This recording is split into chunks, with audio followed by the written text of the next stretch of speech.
Welcome to Biz Help for You with host Candy Messer. Entrepreneurs like to focus on the big picture, like profitability, success, and a smooth-running organization. But there always seems to be those little things like taxes, employee compensation, laws, regulations, and more. Now you can get the answers you need in one place. Join us today as we break it all down for you. Now, here's your host, Candy Messer. Hello and welcome to Biz Help for You with Candy Messer. Thank you for joining us today. I hope you found the information on last week's show, Financial Clarity for a Successful Business, informative. If you were unable to join us and would like to listen to the show, links can be found on our YouTube and Facebook pages, as well as multiple favorite podcast platforms. If you'd like to receive notifications on when our podcasts have been uploaded, please like and subscribe.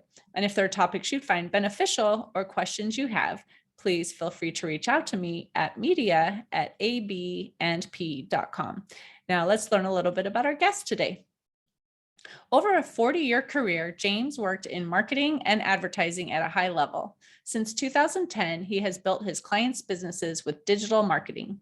James is an accomplished, forward-thinking marketing professional. His clients included Sprint, Apple, Wells Fargo Online Bank, Nestle, and Toyota.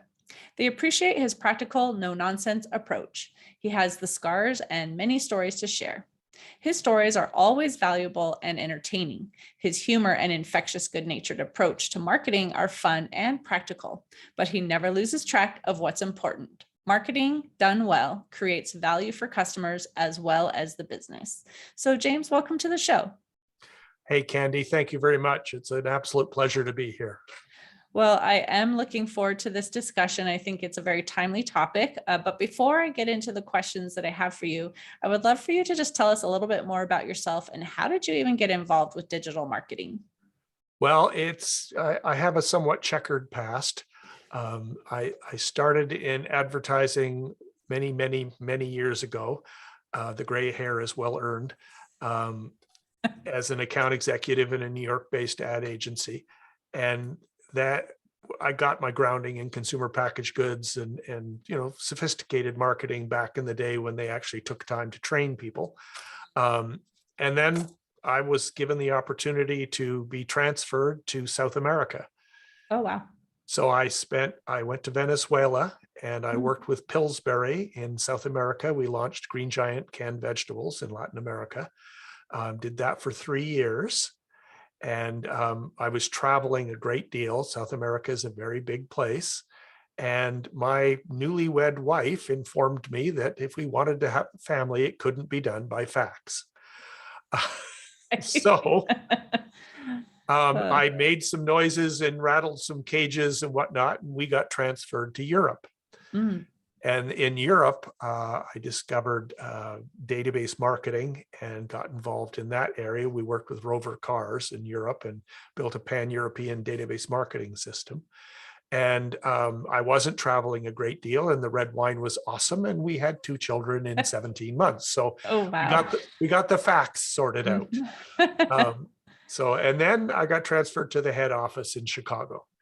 And I was there for many years, and built that agency, worked on the team that built that agency from 35 people to 450 people. Mm. And Sprint was one of my anchor clients and really was instrumental in developing some of the thinking around relationship marketing and direct marketing and how to make this, really create value for everybody involved. And this is where the idea of marketing done well creates value for both the customers and the business, came from that experience.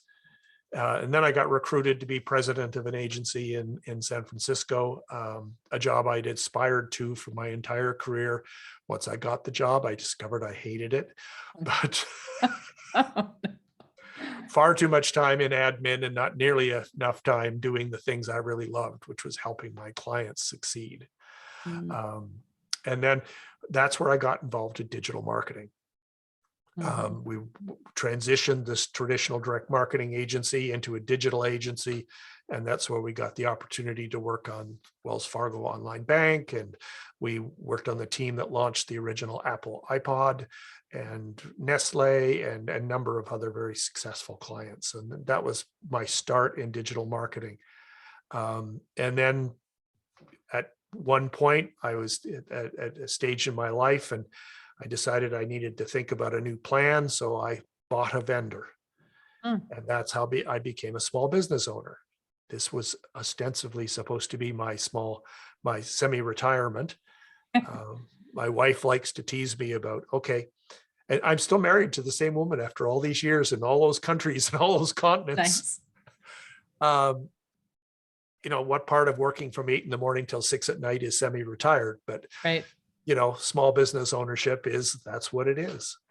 So that's what we're doing now. The company that I own is Red 8 Interactive. We build large custom websites for businesses, which is sort of a roundabout way of saying we know what we're doing.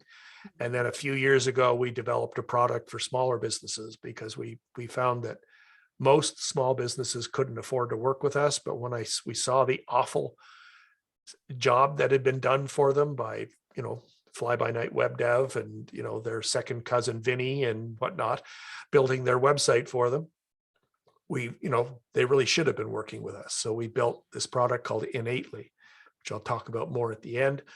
That is a subscription product that's specifically designed for smaller businesses. Nice. Well, so I that's look forward to hearing story. about that.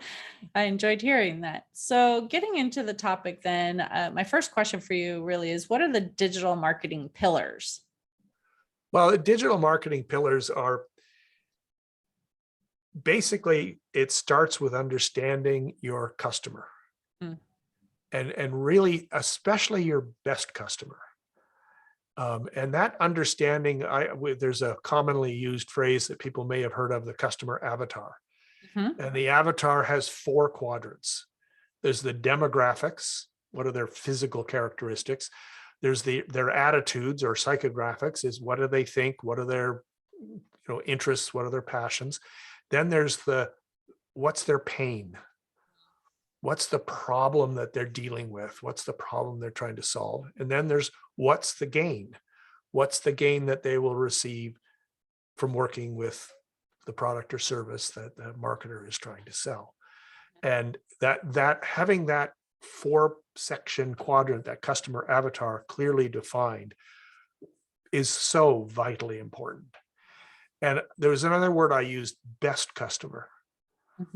One of the characteristics that I've observed after many, many years in marketing is that in almost every category, 80% of revenue in the category is generated by 20% of customers. Now, the specific numbers may be different, but that disproportionate amount of revenue generated by a minority of customers is common across almost all categories. I've heard that before.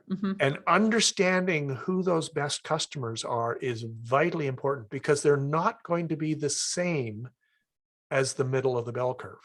The common mistake that's made is we'll go to market to where the most customers are. Well, the most customers aren't generating the most revenue. And those best customers have a strong need for the category, whatever the category might be. And therefore, they're very knowledgeable. Right. They're knowledgeable about your product. They're knowledgeable about your competitors' products, and they need to be spoken to in a different way. So that customer avatar is the first and most important pillar. The next most important pillar is understanding the customer journey. Every customer goes through a journey that can happen fast, but they still go through it. From you're just a dot in the horizon and of no interest to them whatsoever, you can spend all the money in the world on advertising. They're just not going to see it because they don't have a need. But then their need changes and they start to go into consideration. What are my choices here? How can I solve this problem? Then they start to climb the interest curve, and their interest gets very high. It's another bell curve, gets higher and higher and higher, and they go into prospecting. What are my 3 choices? And then they'll make a decision. So understanding that customer journey is important, but recognize that the decision is made at the top of the bell curve. It doesn't mean their interest disappears instantly. They're still very interested. So that's why when I'm mapping out customer journeys for folks, we'll put the first purchase about 2/3 of the way through the journey.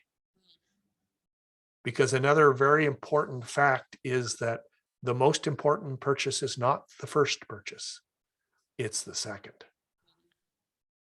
Because when you can get somebody to buy from you a second time, the chances that they'll buy from you a third time go up exponentially. It's very, very powerful. So, and that's an important part of planning, understanding that journey, because you want to map your communication through that. And then the third pillar is understanding your marketing funnel. Knowing who your customers are, the avatar, knowing what their journey is, their needs, their pain and the gain, who they are attitudinally and who they are demographically, helps you define what media tactics you're going to use, what messaging you're going to use. How do you attract those folks into the top of your marketing funnel?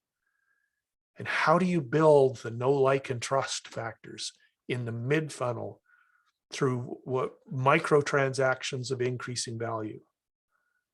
You know, that's a very important. You don't want to practice what Tom Polland calls Hugh Jackman marketing. Right? You may be able to show up at the front door and as a traveling salesman and sell the housewife a new vacuum cleaner if you're Hugh Jackman, Right. Because it's Hugh Jackman, Right. But most of us aren't Hugh Jackman, and we need to build that relationship and build that trust in the mid funnel, and then that first sale is at the bottom of the funnel, and then you have a sales funnel that comes off of the marketing funnel, which is how do I sell them the second thing? What's the upsell? What's the downsell? What else? What relationship? How can I continue to communicate with them? So those are the three pillars of a well-crafted marketing plan. It's not complicated. We have templates that we use for this. It's a pretty simple thing, but my goodness, what a difference it makes. Right.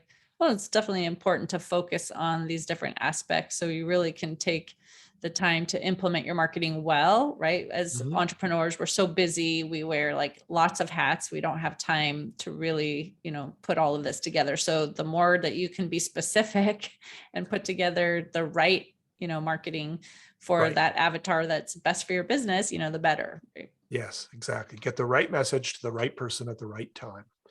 And, it's the simple stuff, but people lose track of it in the swirl of all of the choices that are running around. Well, that's the thing. It seems so overwhelming sometimes with all the different things. Should I be on LinkedIn or Facebook or, Instagram? Now there's TikTok and all these different things that are out there. So how can a business owner actually use the different things that are available to them through digital marketing to really grow their business?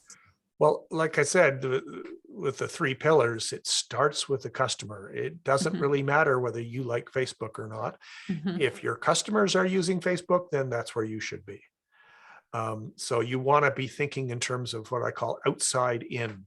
A common mistake that's made is inside out thinking, where they talk about themselves and they talk about their features and attributes. And oh my goodness, aren't we wonderful? How many years they've been in business, et cetera, et cetera. And the customer just needs a solution to their problem. Right. And that's outside in thinking. So that really helps clarify what to do. I developed a simple idea. I call it the hub and spoke strategy, because digital marketing tactics in isolation are expensive noise.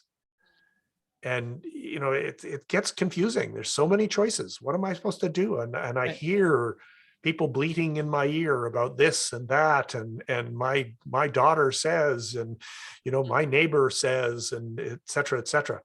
You want to think about who your customers are.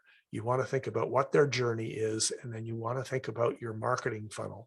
And then the hub and spoke is a very simple idea. If you think about bicycle spokes, they're nice, right? You've got the hub.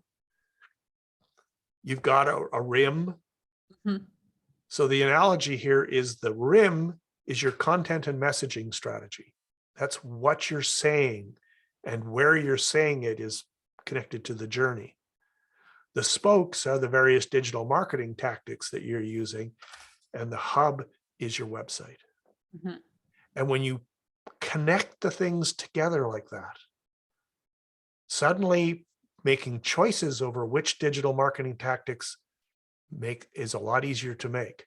And the power comes from the connections, not from the individual things. Hmm. Just like a wheel is the spoke and the hub and the rim connected together. Individually, they don't have much value, but together, it's the most important invention in the evolution of mankind. Right. And it's a powerful idea, and it really helps you make decisions about this is in, this is out. Hmm.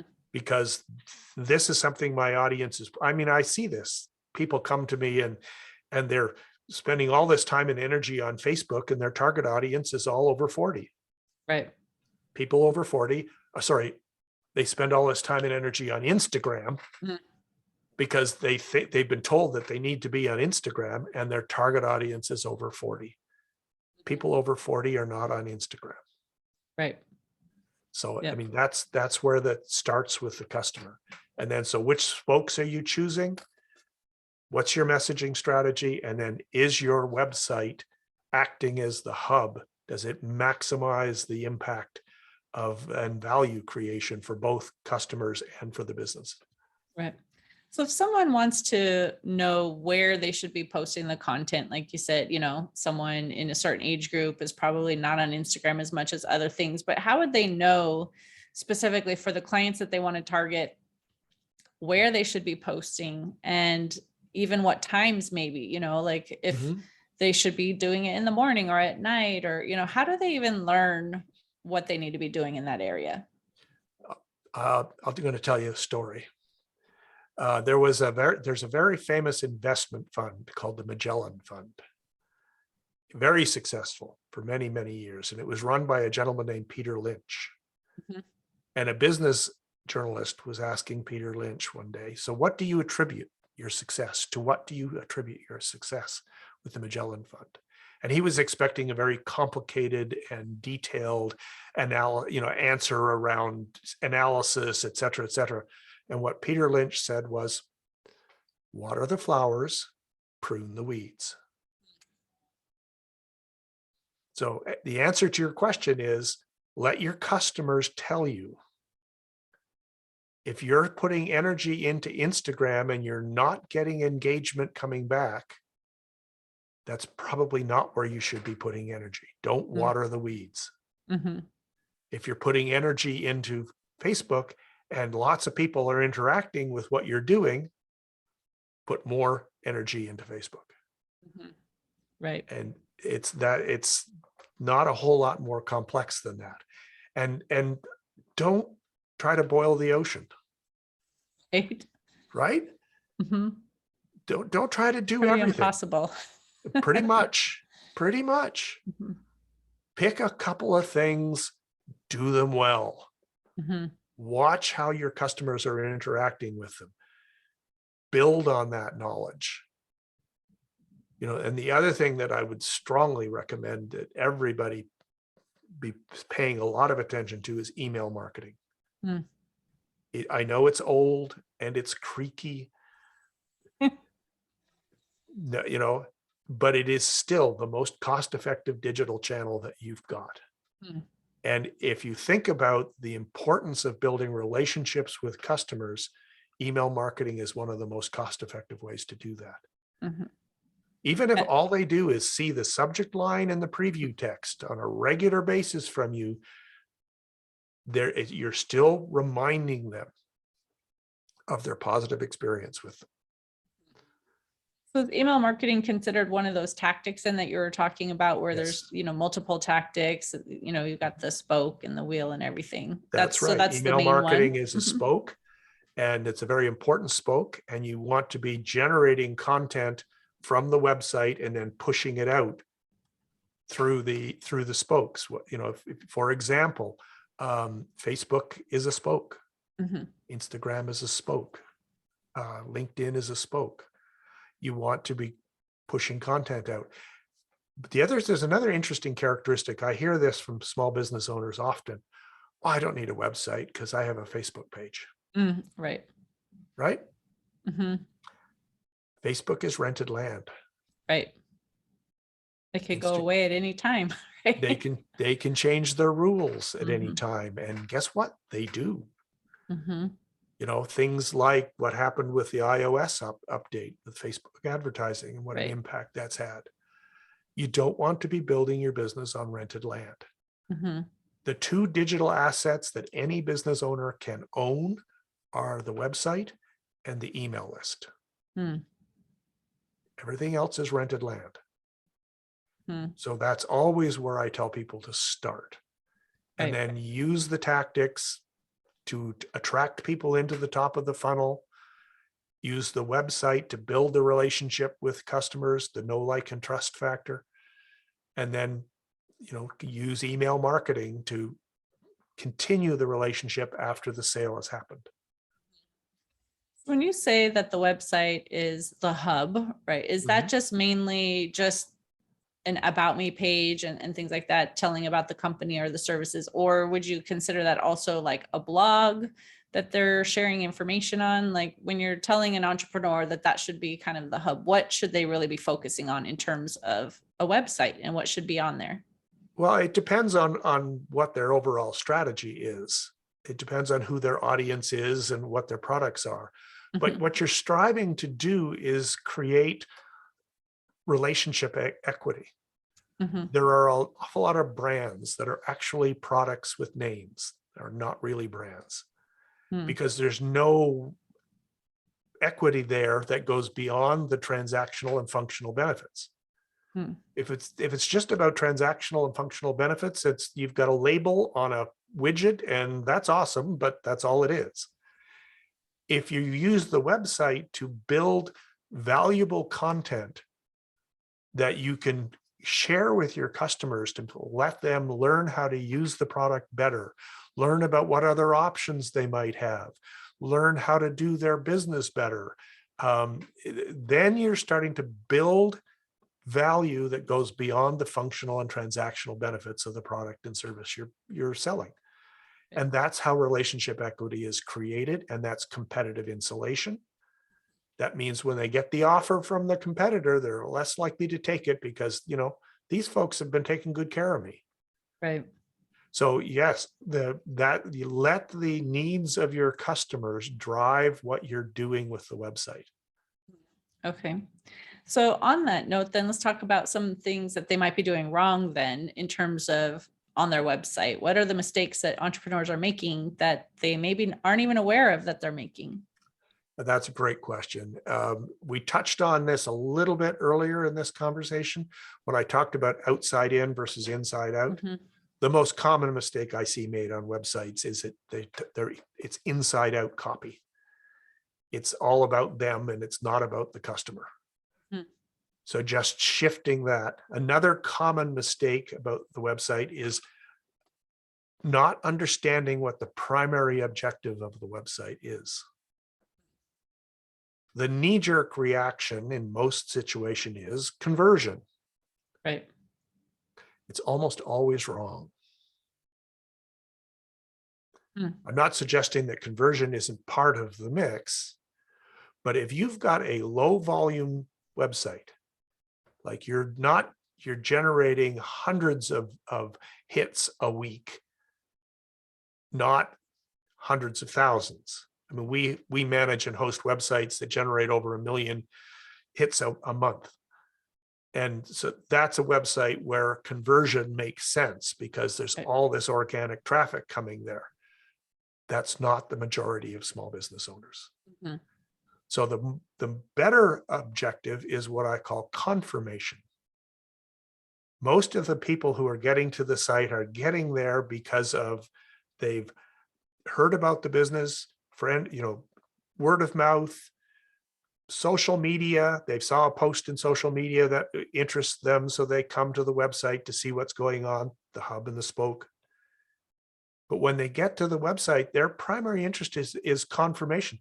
are these people going to do the job that I need done? This is the outside in versus inside out thing again. So the acronym is PASS. Problem, agitate the problem, solve the problem. Okay.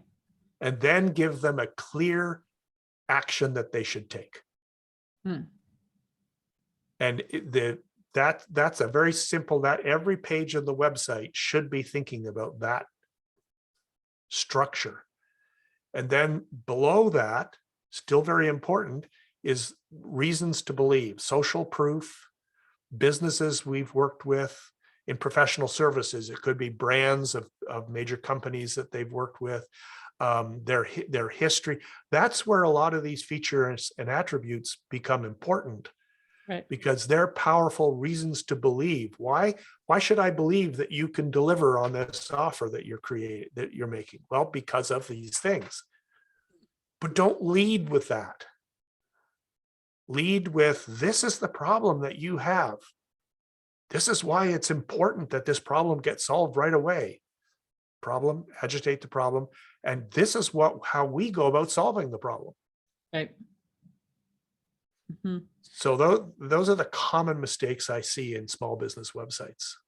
Right. Well, while you were talking to, and you're talking about the social proof and putting, big companies that you've worked with, or, putting some testimonials, right? So a lot of businesses, maybe they don't have those big, well-known clients, those names, or maybe they don't even have the testimonials because a lot of clients don't think to give them, unless you ask, right? And we don't always think to ask. So like, what would you tell someone then who's saying, well, you're telling me to put this social proof, but I don't really have much, like, what should I do? Well, it's oftentimes it can be your expertise. Mm-hmm. We have a customer who was a New York State senator, and he didn't get reelected. He was a lawyer and he wanted to work as a lobbyist. So he put out his shingle as a lobbyist and he wasn't getting very much traffic. And he came to us about redoing his website. And I'm like, it's all inside out, Craig. You're talking about yourself. They don't care. What they're looking for is a problem to their solution. And he explained what the problem was, which was businesses wanted to know how to work with the state government. Mm-hmm. And he had, having been a senator in the legislature for a long time, he had all kinds of expertise around how to work with the state government. Mm-hmm. So we redid his website. We focused in on that problem. We used his history as the reason to believe. Right. He called me up the other day and said, it's been a couple of years. Should we be refreshing the website? And I said, Craig, is your phone still ringing? And he says, I can't get it to stop. Mm-hmm. Website. You don't need to refresh the website. It's working the way it's supposed to. Mm-hmm. So he's very active in social media and he gets his story out and he follows the principles. Right. We had another customer who had an e-commerce site. He sells a very specific kind of orchid. Not orchids in general, not houseplants, a very specific kind of orchid. And he was not getting very much traction at all. He was using one of those subscription website e-commerce things. Came to us, we rebuilt his website, and I talked to him about the hub and spoke strategy. And the not boiling the ocean. Pick a couple things and do it really well. So because he's got all this beautiful photography of these beautiful flowers, he and his wife focused in on organic social media, specifically Facebook. His audience is older, and his email list. And we rebuilt his website. He more than doubled his business in the first year. Wow. And he has tripled his business since then. And his list has grown exponentially. His interactions, he'll get 700, 800, 900 people engaging in a Facebook post. Wow, that's nice. It really is. But he's watering the flowers and ignoring the weeds, pruning the weeds. Mm-hmm. Right? He's focusing in on the things he's letting his customers and where they are drive what he's doing. Mm-hmm. So when somebody is wanting to create this content and put out information, to share, whether it's, again, a blog on their website, or maybe it's a post on social media, and they're saying, I don't know how often I need to be sharing information, what would you tell them in terms of how much they should be posting on social media, or how often they should be writing a blog or creating a video, whatever those kind of things are that they're going to be using? What should they be doing? General rule of thumb is quality should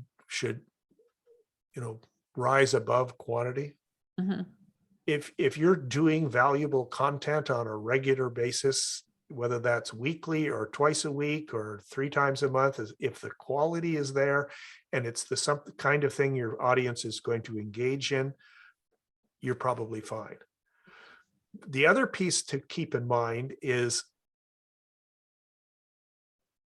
these kinds of digital tactics have a very short shelf life. And you can go back into what you did 18 months ago and just do it again, and 99% of your audience won't remember. Okay. So it doesn't mean that you have to create original content every single time. Mm-hmm. You can repurpose and revitalize older content, and it's very useful. Look at content that engage, water the flowers, prune the weeds.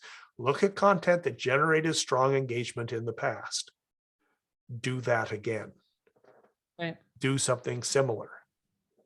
Another good rule of thumb in terms of this is the 70-20-10 ratio.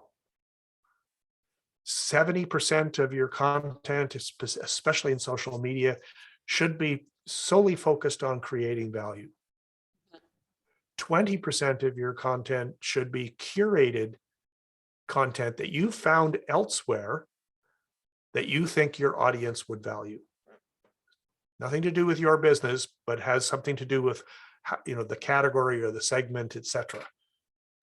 If you're a bookkeeper, for example, you may be sharing content that you found on a government site that is relevant to your audience and would be of value to your audience. You didn't originate it, but you found it for them and shared it with your audience. That's curated content.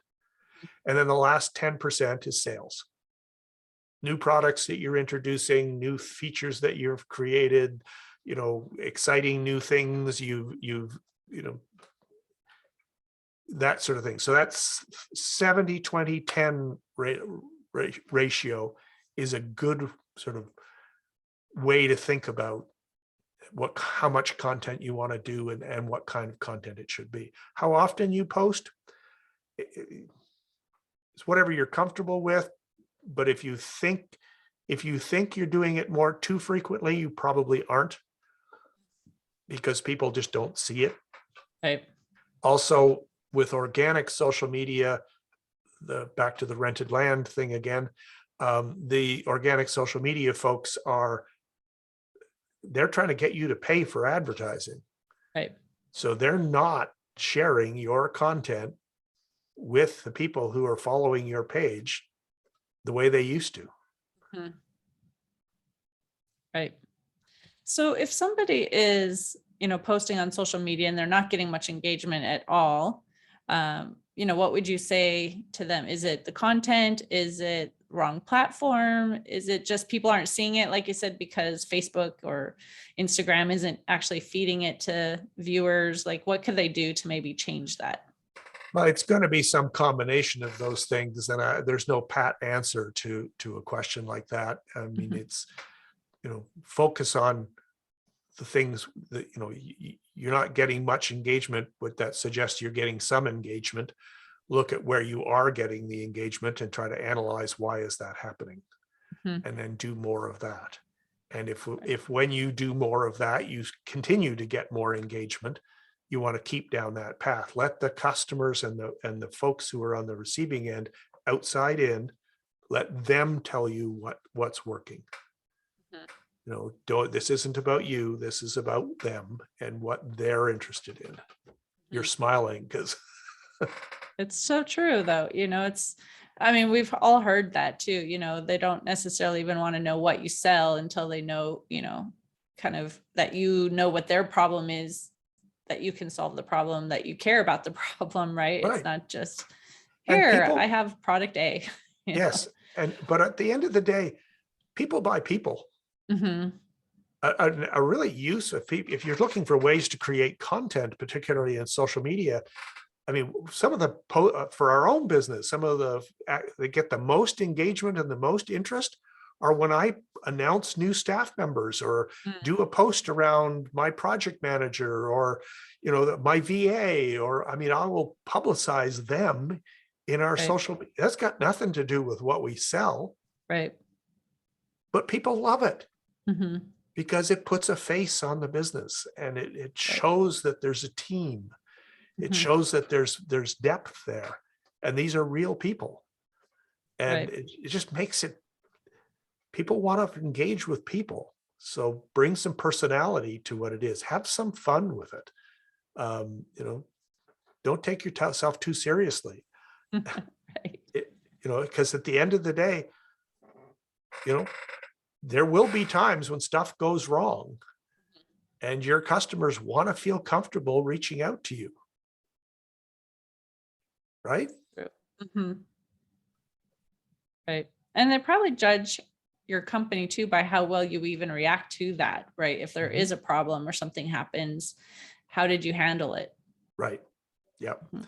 Yeah. We have we build complicated websites, and it's software and stuff breaks, right? And we'll get the frantic phone call from that something is broken. So I'll be very calm and say, well, have any puppies died? No puppies have died. Right. Something broke. We'll figure out what broke. We'll get it fixed. Nobody will remember in 24 hours. Mm-hmm. And they're all like,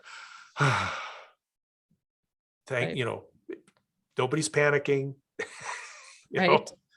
It's calm, it's reasonable, and we fully acknowledge that something broke. You don't want to hide from that. Things break. Mm-hmm. Acknowledge it, and then be very responsible about going about fixing it. Right. Well, I know we're coming close to the end of the time that we have together. So I would love to ask if you have the offer. And I know you mentioned earlier in the program, so I'm sure you have something you want to share with our listeners and what that might be. Well, yeah, I'd love to, Candy. Thank you very much for the opportunity. Websites are the hub. It's super, super important. And most websites aren't up to the task. We like to say that the reality is you have 6 seconds or less to engage a website visitor. So what we offer folks is a 6 seconds or less website UX audit, where we'll get on the phone with you on a Zoom call with you, and we'll go through your website. It's very enlightening. It gives us lots of opportunity to talk about things that can be done better, and engage and use our experience to help the business owner. So if somebody is interested in likes what they've heard we've talked about today and wants to talk to us, go to 6secondsorless.com, and you can book a free 6 seconds or less website audit with me. That's 6secondsorless.com to book some time to chat with me. Perfect. And if anyone else wants to connect with you on any other method, do you want to share your website, phone number, social media, how they can connect with you? Well, the website is innately.com. That's INN, like the inn, because we take care of you. The number 8 LY. So innately.com is the website where our small business website subscription product is available. You can reach us through the website, or if you want to talk to me about marketing or anything else, VIPchatwithjames.com. We'll put you to a booking link where you can book some time on my calendar. VIPchatwithjames.com. I'd love to hear from you. Great. Well, thank you, James, for being a guest on my show and sharing your expertise in this area. I really appreciate it. Candy, it's been a complete pleasure. I've really enjoyed it, and I hope I've been able to help some folks use digital and online marketing a bit more effectively. Well, I'm sure that they did learn some tips. So again, thank you to the listeners for tuning in. And I do hope you found this topic interesting and that answered some of your questions on the digital marketing pillars, making digital marketing plans make sense. If you have any additional questions or comments, be sure to reach out to James at any of the links that he shared or send us a message at media@abandp.com. And would you please share our show information with those you know? I'd greatly appreciate your support. I hope you can join us for next week's topic, social media your way. And please remember you can connect with us on Twitter, Facebook, and LinkedIn. And my website is abandp.com. You can also find the podcast posted on multiple favorite podcast platforms, including Google, TuneIn, Stitcher, iHeartRadio, and Spotify. Until next time, have a great week.